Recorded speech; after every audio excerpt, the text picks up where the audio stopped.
गुरु प्यारे साध संगत जी, आप सभी को राधा स्वामी जी। साध संगत जी, बाबा जी के चाहने वाले तो पूरी दुनिया में ही हैं। हर जगह पे बाबा जी के चाहने वाले हैं। और जगह से क्या फ़र्क पड़ता है, अगर हम अपने मन में ही सदगुरु को पुकारें और किसी भी मुश्किल समय में उन्हें याद करें और वो हमारे पास ना आए, ऐसा कभी भी नहीं हो सकता है। साध संगत जी, आपसे विनती करती हूँ कि चैनल पर अगर आप नए आए हो तो चैनल को सब्सक्राइब करके चैनल का हिस्सा ज़रूर बने जी। साध संगत जी, ये घटना भी एक ऐसे ही फौजी भाई की है जो कि अपने परिवार से दूर बर्फीले जगह पर ड्यूटी किया करता था। इसके परिवार में सिर्फ इसकी माँ थी और अभी तक इस भाई की शादी नहीं हुई थी और इनके पिता का देहांत पहले ही हो चुका था। अब साध संगत जी, आप सभी तो जानते ही हैं फौजियों का क्या है, उनकी ड्यूटी जहाँ पर भी सरकार लगा दे उन्हें तो बस वहीं पर उनकी हुक्म मानकर जाना ही पड़ता है। ऐसे ही यह भाई दूर कश्मीर में बर्फीले पहाड़ों में अपनी ईमानदारी के साथ देश के लिए ड्यूटी किया करता था, लेकिन वहाँ इसकी माँ घर में अकेली रहा करती थी, जिसे कि इसकी चिंता बहुत ही ज़्यादा सताती थी। यह भाई अक्सर माँ से फ़ोन पे बात कर लिया करता था और उन्हें यही दिलासा देता था कि आप चिंता ना करें, मैं यहाँ पर ठीक हूँ और कोई हो ना हो मेरे पास, लेकिन मेरे बाबा जी तो हमारे साथ ही है ना। अब इतने बड़े गुरु को हम मानते हैं तो वो हमें माँ कैसे अकेला छोड़ सकते हैं। यही बात यह भाई अपनी माँ को समझाया करता था और अपनी माँ की ये बिल्कुल भी चिंता नहीं करता था, क्योंकि इसे पता था कि वहाँ पर बाबा जी इनका ख्याल रखने के लिए बैठे हैं। साथ संगत जी, जैसे कि आपको पता है सर्दियों का टाइम होता है या फिर जैसे ही बर्फ़ वाली जगह पे बर्फ़ पड़ने लगती है तो वहाँ पर कितने लोगों का आना जाना बढ़ जाता है, कितने टूरिस्ट वहाँ पर घूमने जाते हैं, क्योंकि हर कोई बर्फ़ देखता है और अपने बच्चों परिवार के साथ एंजॉयमेंट के लिए जाता है। ऐसे ही वह समय चल रहा था जब बर्फ़ पड़ गई थी और पब्लिक का आना जाना भी वहाँ पर बढ़ा हुआ था, तो इस भाई को देर रात तक रुककर ड्यूटी करनी पड़ती थी ताकि कोई भी आने जाने वाले लोग बर्फ़ में ना फंस जाएं और समय रहते ही उस जगह को खाली कर दिया जाए। इस चीज़ का इन भाइयों को बहुत ही ज़्यादा ध्यान रखना पड़ता था। साथ संगत जी, अब ऐसे ही एक दिन आया, बहुत ज़्यादा उस दिन बर्फ़ पड़ रही थी और तो बर्फ़ पड़ने के कारण अंधेरा भी, शाम का समय हो गया था और अंधेरा भी होता जा रहा था। वहाँ पर सभी संगत को, सभी लोगों को ये लोग बाहर निकालने में लगे हुए थे।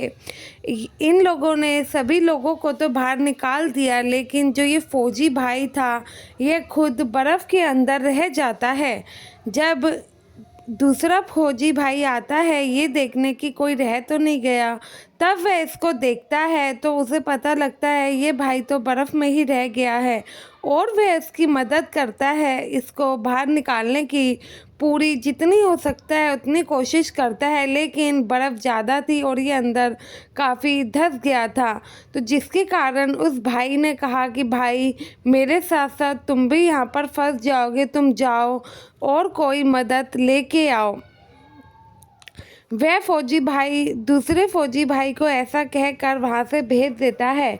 फिर वह लेकिन जाने को तैयार नहीं था। वो कहता है कि मैं आपको ऐसे कैसे अकेले छोड़ के चले जाऊँ, और अगर यहाँ पे और ज़्यादा बर्फ़ हो गई तो आपकी मदद कौन करेगा। वो कहता है तुम यहाँ से जाओ, मेरे साथ मेरे प्यारे सद्गुरु हैं, तुम मेरी चिंता छोड़ दो। ऐसा कह के वह फौजी भाई उसे वहाँ से भेज देता है और मन ही मन में बाबा जी का नाम पुकारने लगता है। बाबा जी का नाम पुकारते पुकारते कब वह भाई बेहोश हो जाता है, खुद उसे इस बात की खबर नहीं लगती है। जब दूसरा फौजी भाई बाहर मदद के लिए आता है, अब अंधेरा हो गया था, बर्फीली जगह, मदद मिलना भी इतना आसान नहीं था। वह काफ़ी परेशान हो ही जा रहा था कि कोई मदद मिले तो वह अपने साथी की हेल्प कर सके। तो इतने में जो फौजी भाई बर्फ़ में धंसा हुआ था, अब ठंड बढ़ती जा रही थी, जिसके कारण वह बेहोश होता जा रहा था। उसे किसी भी चीज़ की सुध-बुध नहीं थी। इतने में वह क्या महसूस करता है, एक बाजू हाथ उसके पास आता है और मदद के लिए बढ़ने लगता है, और वह कहते हैं कि तुम मेरा हाथ पकड़ो, मैं तुम्हें बाहर निकाल लूँगा। तो वह फौजी भाई हैरान हो जाता है कि ये हाथ किसका है, लेकिन वह कुछ भी सोचने समझ की हालत में नहीं था, तो वह अपना हाथ पकड़ लेता है। तो वह हाथ जो कि हमारे सद्गुरु के थे, वह उन्हें बाहर निकाल लेते हैं और सेफ जगह पर जाकर रख देते हैं, जहाँ पे इन फौजी भाइयों का ठिकाना था, जहाँ पर इनके टेंट रखे हुए थे। वहाँ पर बाबा जी इन्हें लेकर जाते हैं और इसको सही सलामत वहाँ तक पहुँचा देते हैं। जब इस भाई को होश आता है, तो ये अपने आप को अपने बिस्तर में पाता है, तो एकदम हैरान हो जाता है और अपने साथी से पूछता है कि भाई मैं यहाँ पे कैसे आया, मुझे तो बिल्कुल भी होश नहीं था, तुमने क्या मेरी जान बचाई है? तो वह कहता है कि नहीं, मैंने तुम्हारी जान नहीं बचाई है, बल्कि एक सरदार जी आए थे जो कि तुम्हें खुद अपनी गोदी में उठाकर लाए। हमने उनसे पूछा कि वो कौन है, तो उन्होंने कहा कि वो तुम्हारे प्यारे सद्गुरु हैं, और सद्गुरु को कोई भी मुसीबत में बुलाए और वो ना आए, ऐसा कैसे हो सकता है? और वो ही तुम्हें वहाँ से बचाकर लेके आए हैं, इसलिए तुम्हारी जान बच पाई। और वह फौजी भाई माफ़ी मांगता है, अपने साथी से कहता है भाई मैंने तो बहुत मदद करी यहाँ आके कि तेरी हेल्प कर सकूँ, काफ़ी साधन खोजे नहीं मिले, लेकिन इतने में वो सरदार जी ही तुम्हें यहाँ पर ले आए। तो वह भाई, उसका माथा एकदम गर्म हो जाता है कि ये क्या हो गया, ये मैं क्या सुन रहा हूँ। ऐसा वह हैरानी से फिर अपने पर्स से फ़ोटो निकालता है और बाबा जी की फ़ोटो दिखाकर कहता है, क्या ये वही सरदार जी थे जिनकी तुम बात कर रहे हो? तो वह भाई कहता है, यस, ये वो ही थे जो कि तुम्हें वहाँ से बचा के लाए हैं। तो वह भाई बहुत ही ज़्यादा शॉक हो जाता है और बाबा जी का बहुत ही ज़्यादा साथ संगत जी इतना शुक्रिया अदा करने लगता है कि मानो वह 1 से 1.5 घंटा करीबन बाबा जी की फ़ोटो के आगे बैठकर बस रोता ही रहता है। साथ संगत जी, कभी भी अगर आप मुसीबत में हो, अच्छे टाइम में, तो बाबा जी को याद करना ही चाहिए। कभी भी मुसीबत में अगर आप बाबा जी को याद करते हैं, तो हमारे सद्गुरु हमारा साथ ज़रूर निभाते हैं। लेकिन हमें समय नहीं देखना चाहिए, हमें चाहे हम अच्छे दिन हो चाहे बुरे दिन, हमें हमेशा हमारे सद्गुरु को याद करना चाहिए। हम करते क्या हैं, जब हम पे कोई मुसीबत आती है तो ही उनको बस याद करते हैं। कभी भी अच्छे समय में हमने अपने सद्गुरु को याद नहीं किया, जो कि साथ संगत जी बिल्कुल भी सही नहीं है।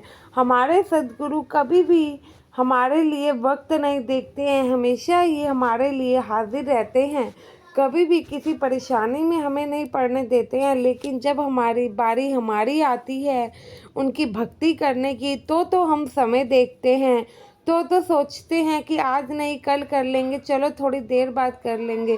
क्या बाबा जी कभी भी हमें मुसीबत के समय साथ देने में ये सोचते हैं कि अभी नहीं इनका साथ देना चाहिए, बाद में दे देना चाहिए? नहीं ना, तो हमें भी उनके हुक्म की साथ संगत जी हमेशा ही पालना करनी चाहिए। साथ संगत जी चैनल पर आए हैं तो सब्सक्राइब ज़रूर करिएगा, और जो लोग इस चैनल का हिस्सा नहीं बने हैं उनके साथ वीडियो ज़रूर शेयर कीजिएगा, ताकि वह भी चैनल का हिस्सा ज़रूर बन सके। और कमेंट में राधा स्वामी लिखना ना भूले जी। गुरु प्यारी साथ संगत जी, आप सभी को मेरी तरफ से प्यार भरी राधा स्वामी जी।